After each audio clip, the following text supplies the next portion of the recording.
Okay. Hello दोस्तों, स्वागत है आपको अपने यूट्यूब चैनल ज्ञान मिशन कोचिंग क्लासेस में। तो जैसे कि हम लोग देख रहे हैं, आज हम लोग सांख्यिकी के सबसे महत्वपूर्ण टॉपिक माध्य, माध्यक, बहुलक तथा परिसर के बारे में जानेंगे तथा समझेंगे। ठीक है, तो इसको हम दो प्रश्न है, इस प्रश्न के माध्यम से समझने को आसानी से कोशिश करेंगे। पहला नंबर है मेरा माध्य।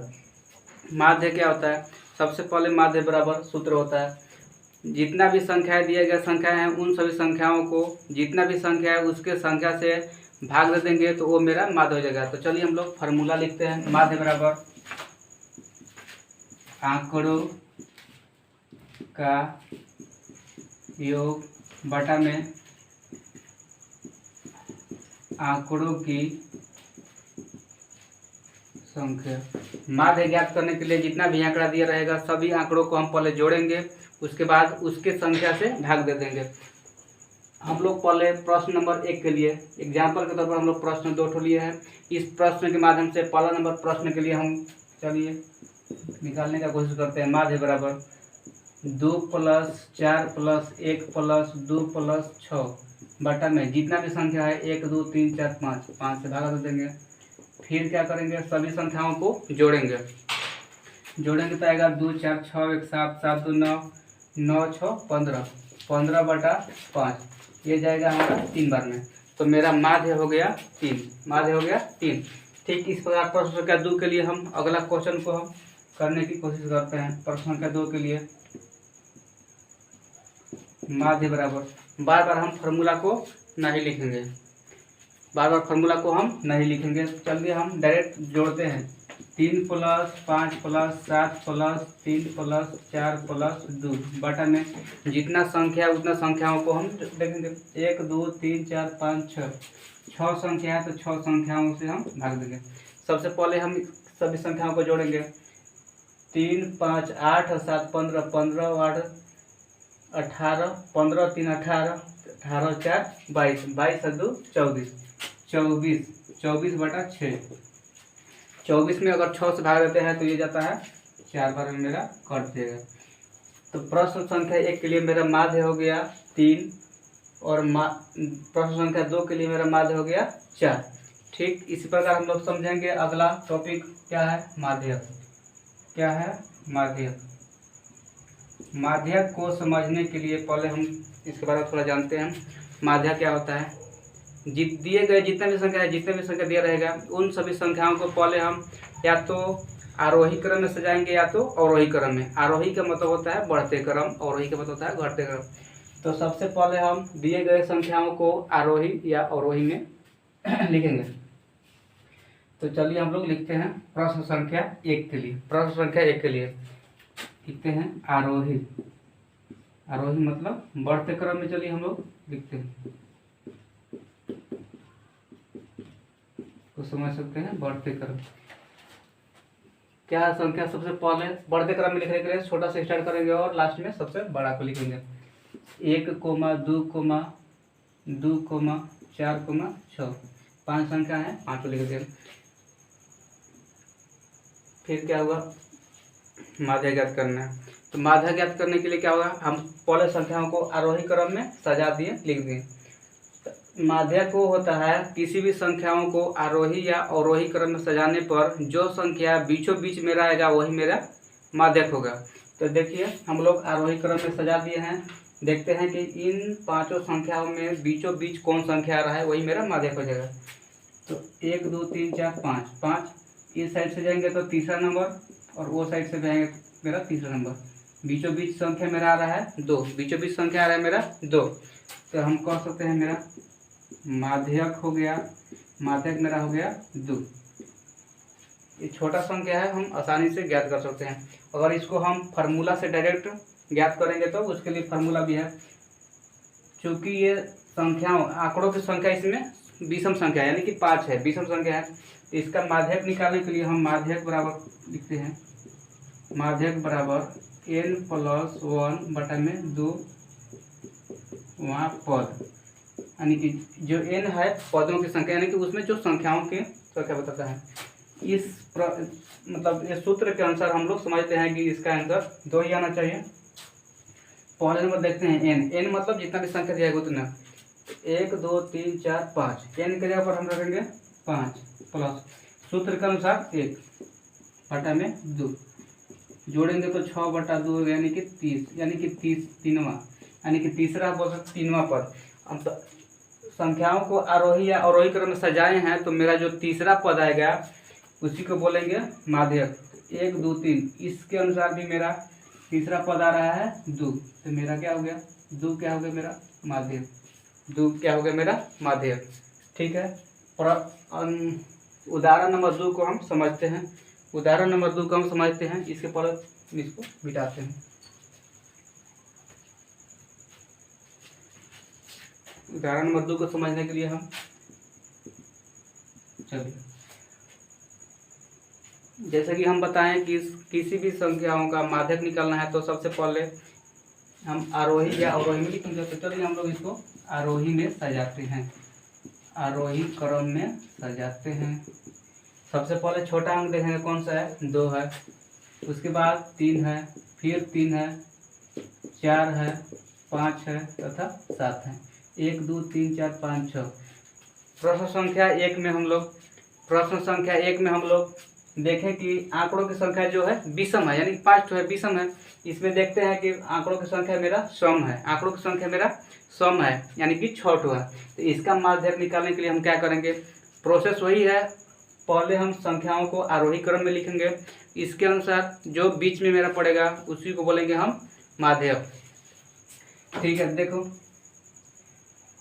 देखते हैं कि इसको बीच में इधर से 2 निकालेंगे, इधर से देख रहे हैं कि इसमें जो मेरा सिंगल कोई एक संख्या बीचों बीच यानी कि मध्य में नहीं पड़ रहा है, तो उसके मतलब स्थिति में हम माध्यक कैसे निकालेंगे।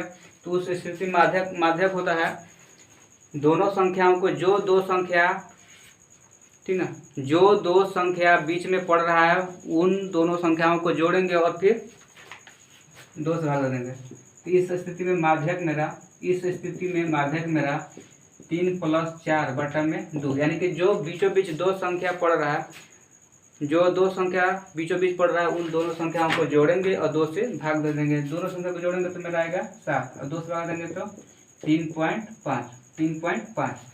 तो इस आंकड़ा का मेरा माध्यक हो जाएगा 3.5। अगर इसको हम सूत्र की सहायता से देखेंगे, सूत्र के अनुसार देखेंगे तो मेरा सूत्र होता है माध्यक। ये सूत्र तब होता है जब मेरा पदों की संख्या यानी कि सम संख्या दिया रहेगा, नंबर ऑफ लेटर। देखते हैं 1/2 कोष्टक में n/2 वहाँ पद प्लस n/2 + 1 वहाँ पद।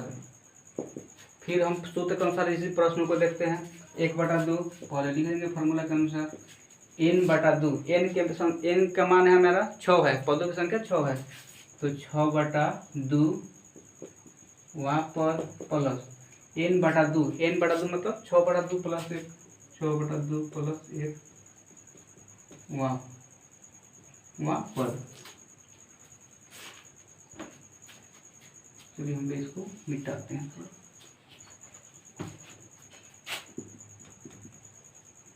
1/2 3/2 पद मतलब तीसरा पद,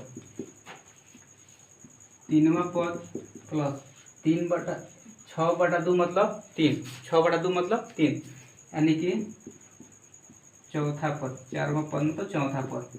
अब देखेंगे हम संख्याओं को आरोही या अवरोही क्रम में सजाए हैं, तो उसमें देखेंगे कौन सा तीसरा पद है, कौन सा चौथा पद है। उसके बाद 1/2 गुना देखेंगे। तीसरा आरोही या अवरोही क्रम में लिखने के बाद मेरा तीसरा पद कौन सा है, तीसरा पद मेरा 1 2 3, यानी कि तीसरा पद मेरा 3 आ रहा है प्लस चौथा पद, मेरा चौथा पद 1 2 3 4 आ रहा है, 1/2 गुना, इन दोनों को जोड़ेंगे तो मेरा आएगा 7, दोनों को जोड़ेंगे तो 7, फिर आ जाएगा 7/2, 7/2, 7 में 2 से भाग देंगे तो 3.5 आ जाएगा, यानी कि 3.5 आ जाएगा। तो देखें हम दोस्तों, अगर हम साधारण मेथड से बनाए तो मेरा 3.5 आया, फार्मूला के अनुसार बनाए तो मेरा 3.5 हो गया। ठीक, उसके बाद हम लोग देखते हैं बहुलक। ये आसानी से इसको समझते हैं बहुलक। अब हम लोग अगला टॉपिक चलते हैं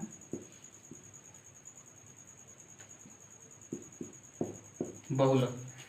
बहुलक किसी संख्याओं के समूह का बहुलक, जितना भी संख्या दिया रहेगा उस संख्याओं के समूह में जो संख्या सबसे अधिक बार आया हो, सबसे ज़्यादा बार रिपीट किया हो, उसी को बोलेंगे बहुलक। बहुलक का हम आसान समझ सकते हैं। बहुलक जो संख्या सबसे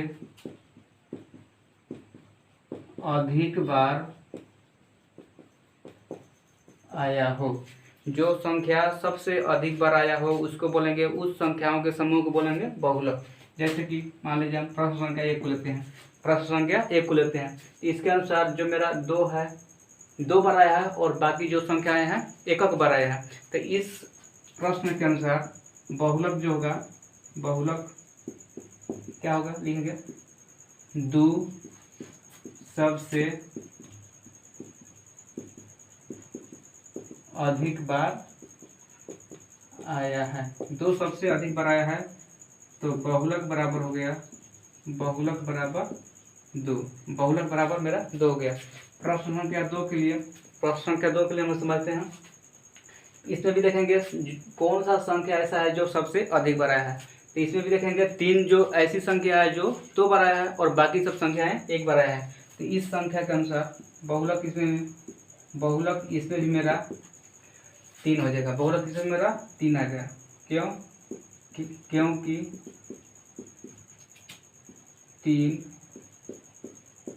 सबसे अधिक बार आया है। 3 सबसे अधिक बार हो गया। तो प्रश्न संख्या 1 के लिए बहुलक मेरा 2 हो गया, प्रश्न संख्या 2 के लिए बहुलक मेरा 3 हो गया। अब थोड़ा समझते हैं परिसर। परिसर के बारे में थोड़ा जान लेते हैं। चलिए इसको हम मिटाते हैं। परिसर क्या होता है? किसी भी संख्याओं के समूह में, किसी भी संख्याओं के समूह में सबसे बड़ा संख्या तथा सबसे छोटा संख्या, सबसे बड़ा संख्या और सबसे छोटा संख्या के अंतर को ही बोलेंगे परिसर। परिसर होता है, परिसर बराबर सूत्र हम लिख सकते हैं उच्चतम मान माइनस न्यूनतम मान, उच्चतम मान माइनस न्यूनतम मान। तो प्रश्न संख्या 1 के लिए देखते हैं। परिसर वो होता है जो संख्याओं के समूह में सबसे बड़ा अंक होगा और सबसे छोटा अंक होगा या संख्या होगा, उसी का अंतर होता है मेरा परिसर। तो प्रश्न संख्या 1 के लिए हम लिखेंगे परिसर। प्रश्न संख्या 1 के लिए देखेंगे सबसे बड़ा अंक इसमें कौन सा है, तो हम देख रहे हैं जैसे कि सबसे बड़ा अंक है मेरा 6 तथा सबसे छोटा, सबसे न्यूनतम मान कौन सा है, 1 है। तो इस प्रश्न के लिए परिसर मेरा हो गया 5, परिसर हो गया मेरा 5। ठीक इसी प्रकार प्रश्न संख्या 2 के लिए हम लिखेंगे परिसर, परिसर बराबर, इसमें भी देखेंगे सबसे बड़ा मान कौन है, यानी कि सबसे उच्चतम मान कौन सा है। संख्याओं के समूह में सबसे उच्चतम मान है 7 का, सबसे उच्चतम मान है 7 का। घटाएंगे सबसे छोटा संख्या, सबसे छोटा संख्या मेरा इसमें है 2, तो घटा देंगे 2, 7 में से 2 घटाएंगे तो आएगा मेरा 5। ये मेरा आंसर, ये मेरा आंसर, यानी कि परिसर उच्चतम मान माइनस न्यूनतम मान। तो दोस्तों ये वीडियो कैसा लगा आप कमेंट करके बताइए, और अगला टॉपिक आप किस मतलब टॉपिक को पढ़ना चाहते हैं उसको भी बताइए। वीडियो को लाइक करें, शेयर करें तथा चैनल को सब्सक्राइब करें। Thank you.